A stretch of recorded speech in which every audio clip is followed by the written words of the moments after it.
This is a tutorial on how to locate peer-reviewed sources and scholarly texts to the Sacramento State Library. Currently, you're looking at the landing page for the Sac State Library.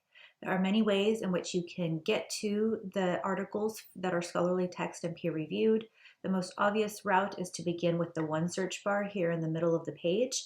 The one search bar works just like a regular search engine search bar. So for example, when you type something into a Google search bar, for example, Google will bring up whatever they find on the internet that is related to all of the words that you put into the search bar.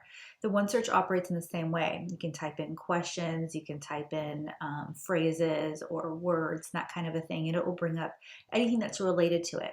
The problem with that is that it will bring up everything related to that, including things that you may not be interested in, like things that are not scholarly text or peer-reviewed, or books or periodicals, or anything that comes from anywhere that's in the reservoir of the library. So to get a little bit more specific and get us closer to finding scholarly and peer-reviewed texts, I'd actually like us to take a look at this area here called Research and Collections. If you click on the little caret, that's what this little down arrow is called, it's called a caret, it brings up a new menu, such as Start Your Research, which is an excellent place to begin if you'd like to start your research, like find books and articles, go directly to the databases, use Google Scholar even. Then there's also Research Help, which gets you to communicating with a librarian, for example. There are also these excellent things called research guides and tutorials, which I highly recommend.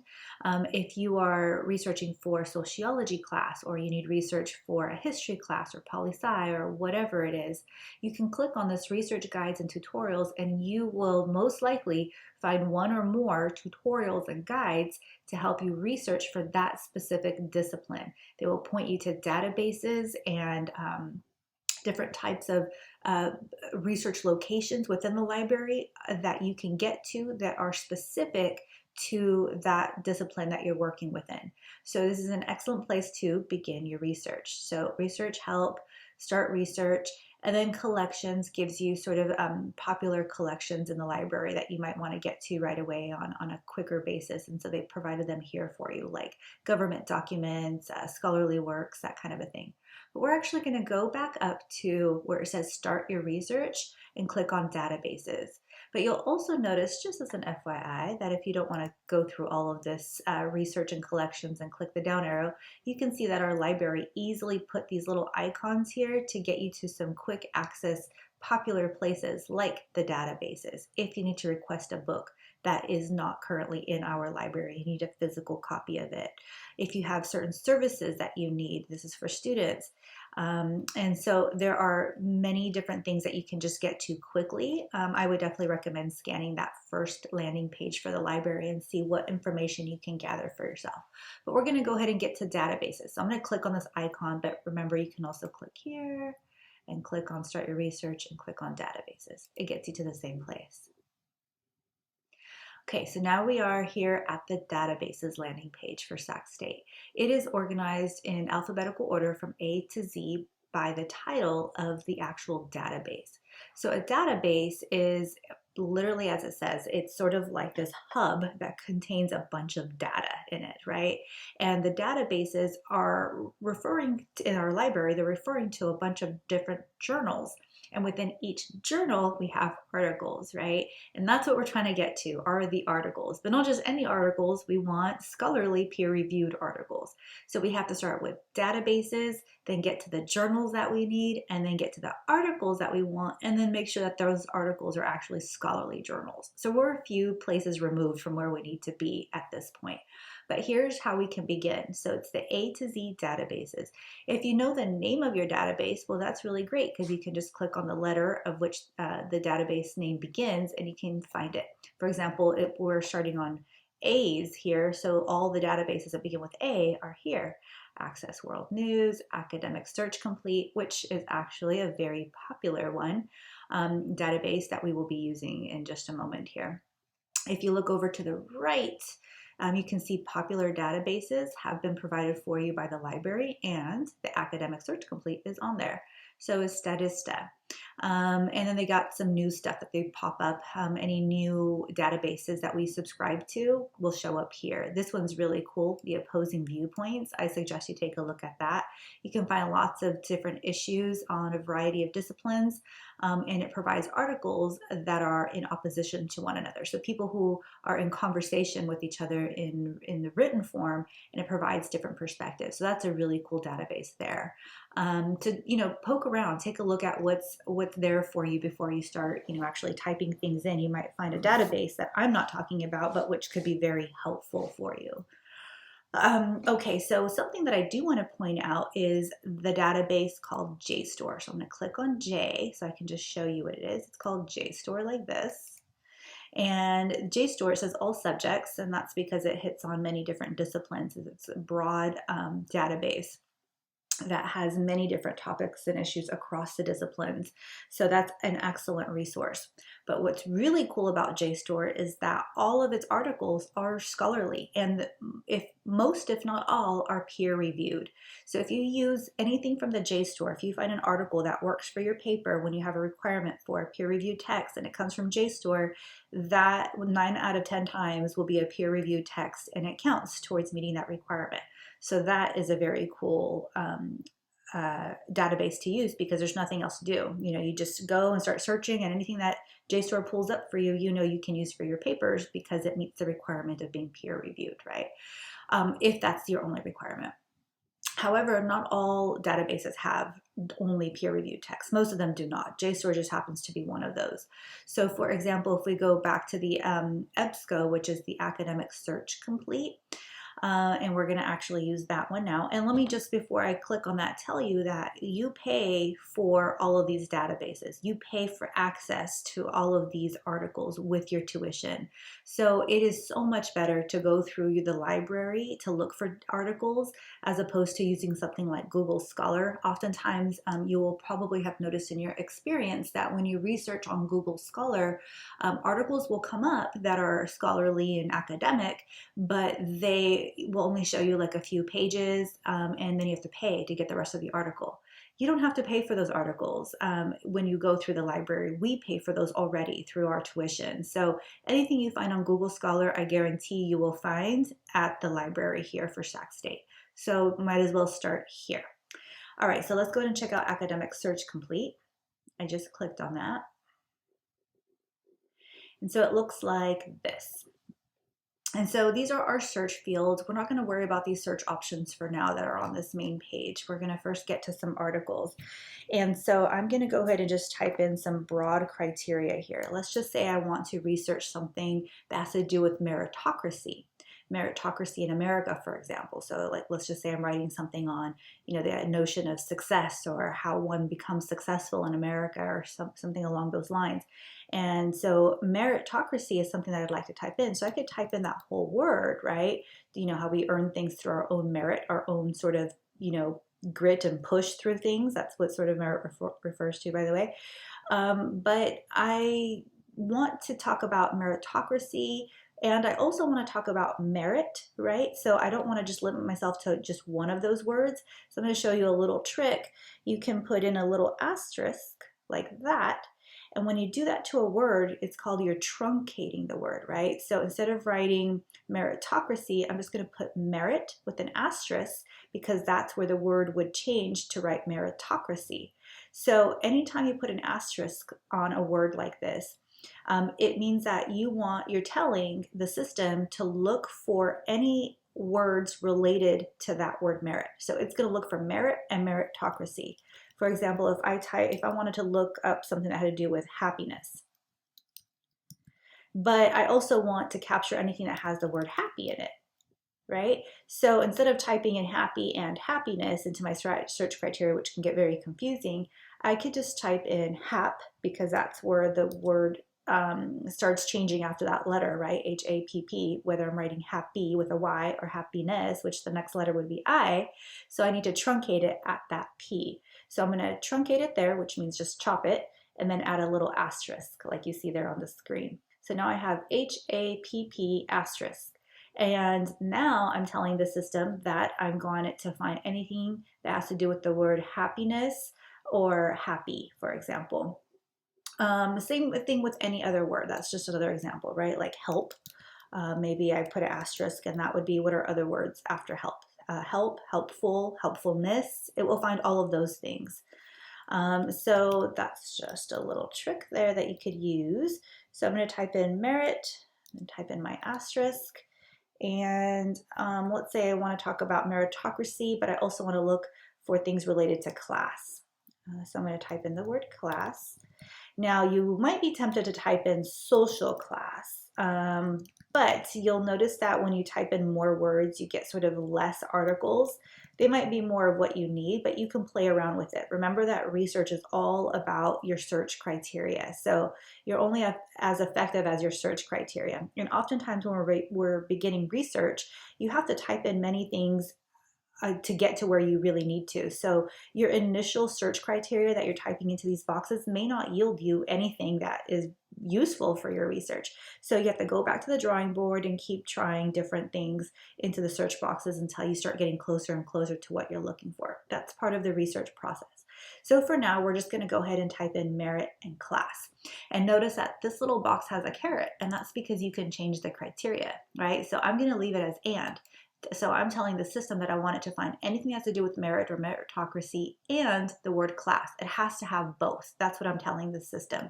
If I were to type in or, I'm saying to the system, you can find anything that has the word merit or it can have the word class. It doesn't need to have both, right? So I'm not going to do that because I want both of them. These criteria here on the right where it says select a field optional, I usually just leave it that way to get as much as I need to, unless I knew that I wanted something very specific. Like I needed to have the word merit or meritocracy in its title, for example. Then I would select title and it'll find only articles that have that word in its title or in its subject terms, for example, or something along those lines. But that's very specific and a lot of times you won't get much with that. So I leave those as be. I start off very broadly and then we'll just hit search. All right, so I have a nice healthy result here with merit and class. If you notice for my search results, it says here that I have a little over 3,000 results. Now that's not bad. That's actually pretty healthy result. If you have anywhere between, I would say 2,000 to 4,000 results, you did pretty good with your search criteria.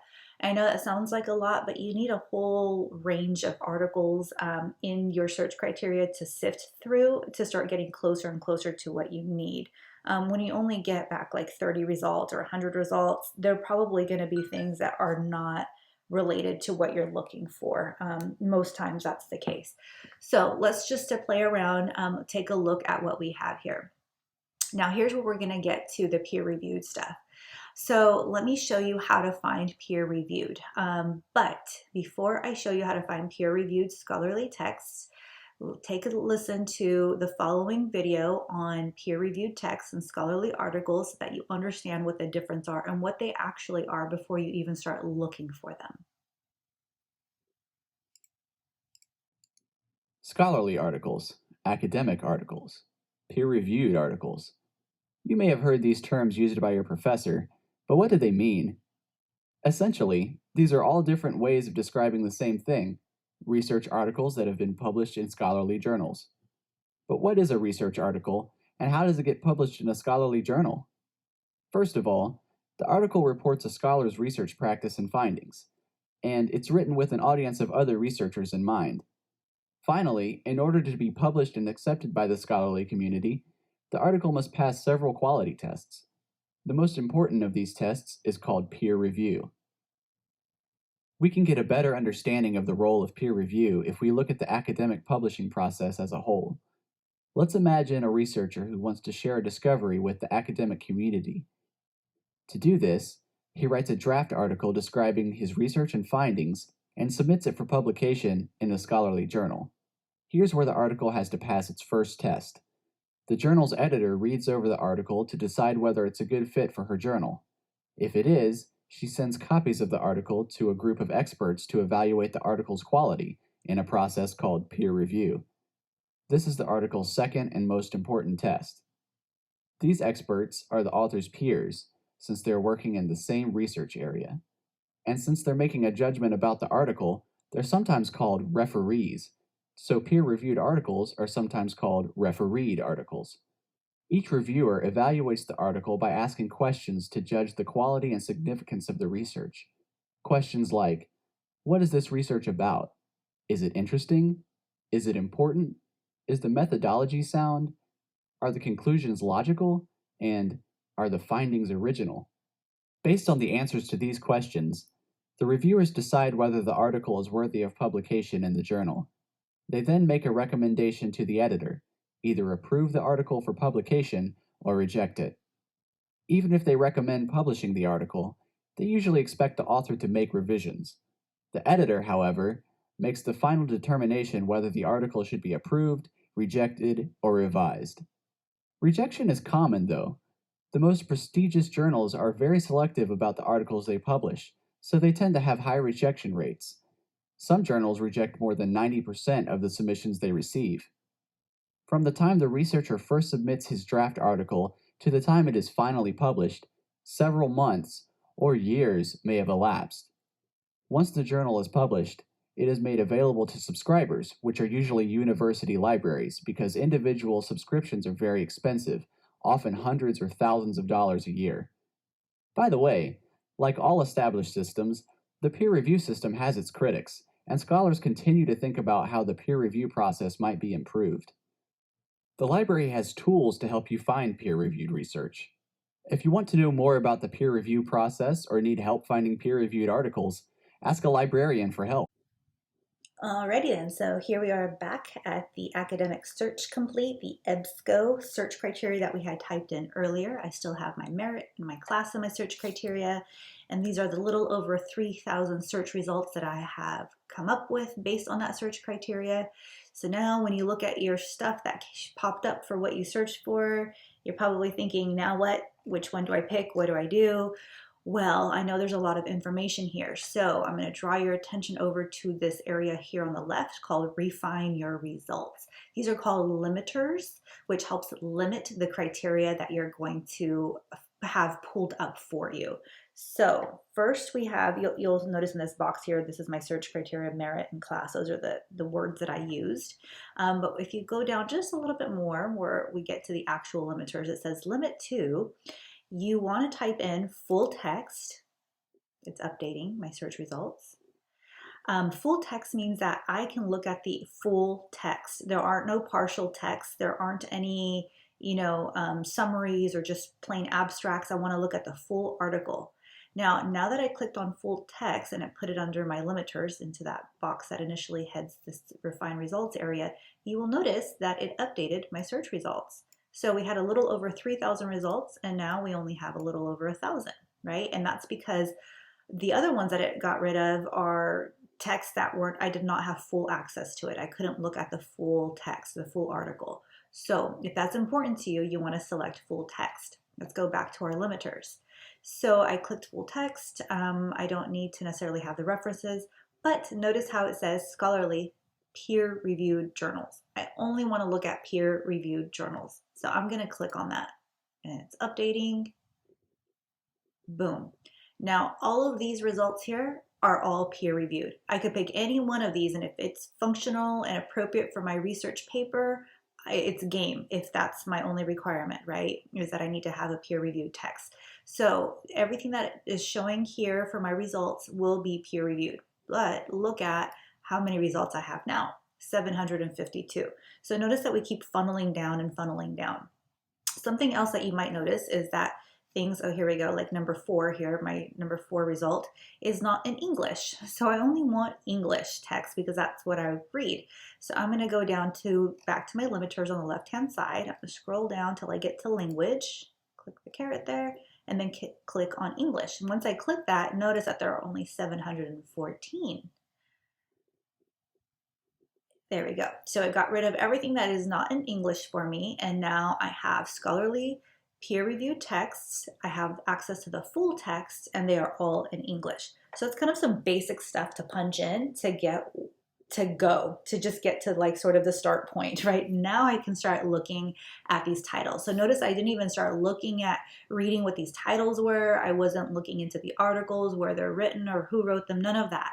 I had to first get to my limiters and then get to the go line, right, the start line, before I could even start funneling through these articles. So I am down to 714, but these are important, right? 714. They're more functional and appropriate for my research. All right, so let's get going. So these are all peer-reviewed texts. Just a couple of quick bits of advice before I leave you is a lot of times you can just look at the titles, and if it sounds engaging, you can click on this little magnifying glass on the paper, just hover over it, and it will pull up a little note card where it gives you the basic information of the text. So you can actually scroll through that. So it gives you like the authors, the source, when it was published, the type, and an abstract. Remember that an abstract is a summary. So I don't even have to open these articles. I can just hover over that little magnifying glass there and then look at the abstract, which means I get to read summaries about what these articles are about. So I don't even have to click on each one. I could just stay on my search result page. And then if this sounds engaging or it sounds appropriate for my research, like something I want, then I can click on it. I can go back and just click on the title. Something else I want to point out and go back to really quick here is the limiters. So if you need a time range, so for example, a lot of my assignments will ask you to have current peer-reviewed sources. So I don't want things to start from 1907, for example. I might need them to begin in the year 2000. So I'm going to type that in and just hit enter.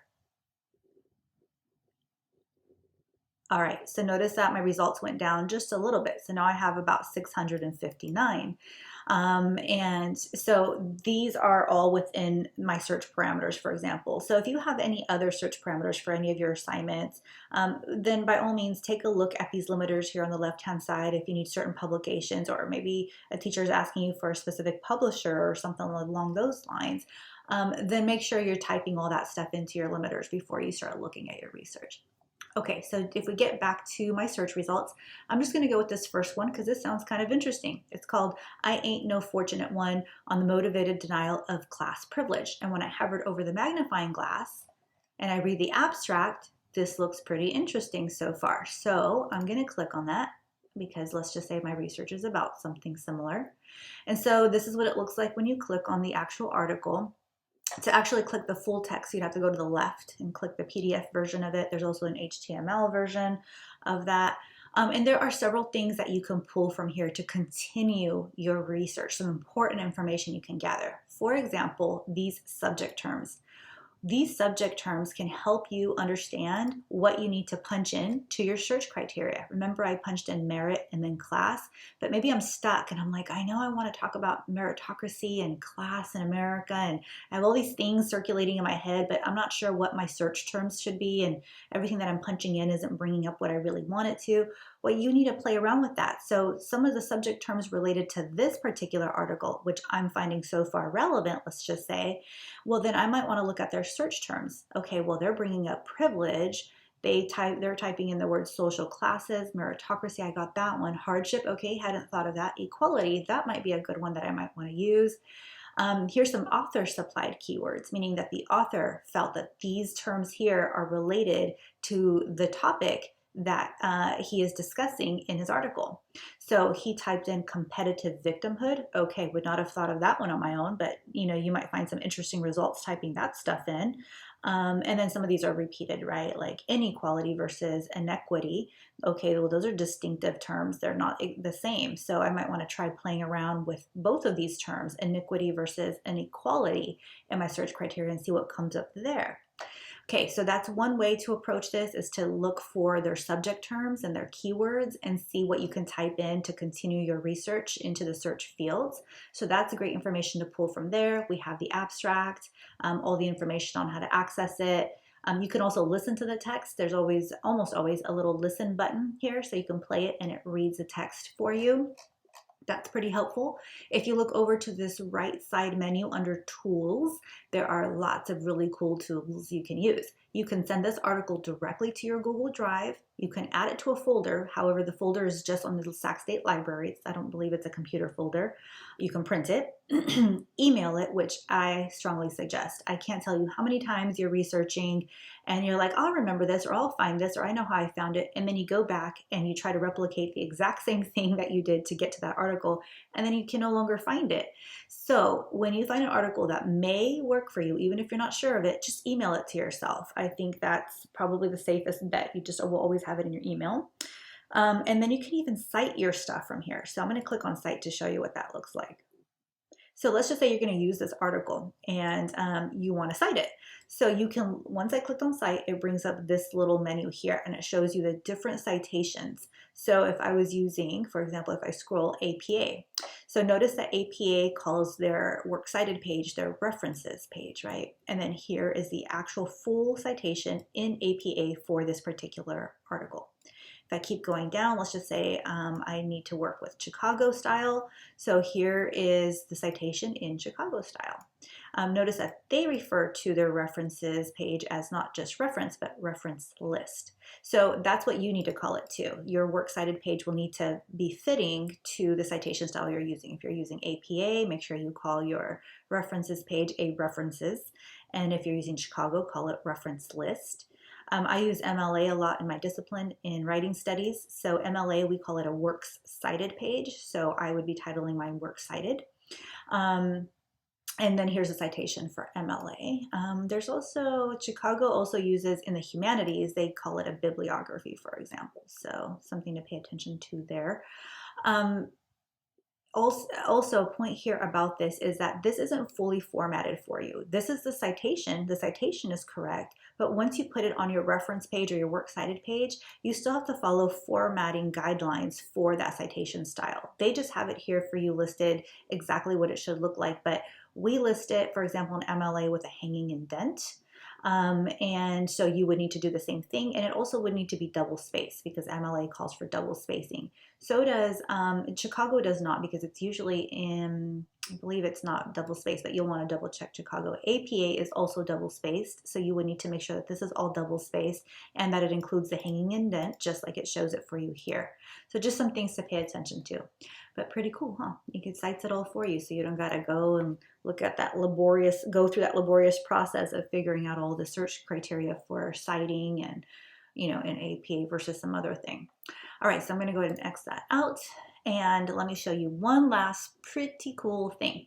Over here on the left-hand side, beneath the access for the text, where you can click on PDF full text, below that, you'll notice this little box. It's probably usually ignored, but it's called Find Similar Results. Okay, when you click on this, some sort of magic happens. So I'm going to click on that and show you the magic. Voila, I have about 9,000 articles that are very similar to that article that I just looked at because I liked that article so much and I'm like, I want more of that. I need more of those articles just like that along those same lines talking about the same things in a similar vein.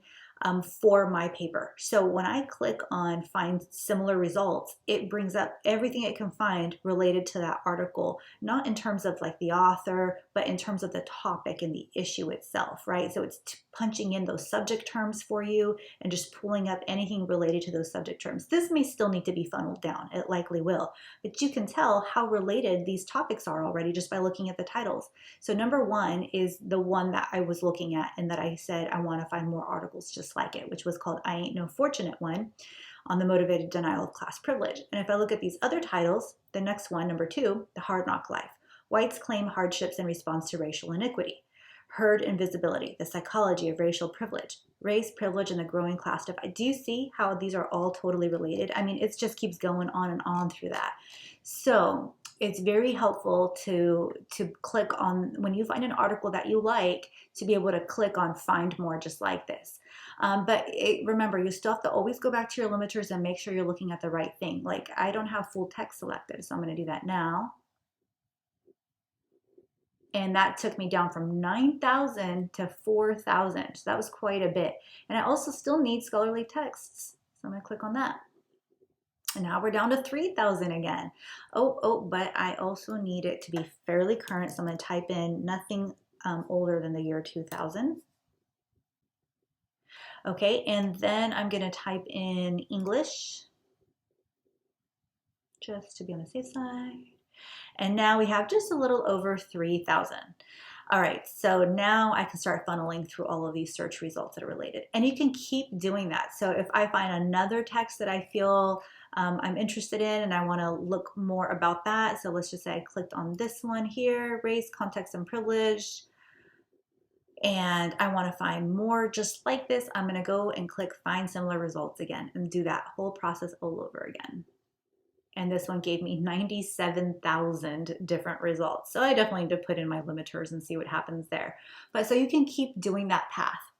One other thing that you could do to help you extend your research a little bit, be more of like a little research ninja, is you could look at the references that any source uses. So at the end of the text, usually you'd have to actually go to the text directly and read it. And at the very end, you go to their bibliography or their reference page and be able to know who they're in conversation with by looking at who's on their reference page. So I just typed in their works cited page, and these are the articles that come up for who they cited in that article that I was just looking at. So all of these might be text that I want to use too. So I might take a look at all of those. So like green ghettos and the white underclass, this was something that was cited in that article. And if that looks interesting, I might just click on, what's this full PDF here? I'm going to go check this out and see what that's about. So there's different ways to get to your peer-reviewed sources. I showed you the most sort of direct way. I like to use the EBSCO, but again, you can try what I suggested in any database. Most databases will have a little box for you to click that says peer-reviewed or scholarly texts only, so you can click on that. If they don't have that available, you may want to ask a librarian about that database to see what kind of articles are contained within it, or research it further on your own, the type of articles within the database.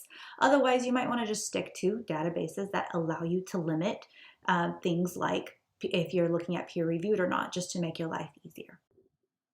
Okay, so that concludes our tutorial on finding peer-reviewed and scholarly texts, and then some, through the Sacramento State Library. Hopefully that was helpful.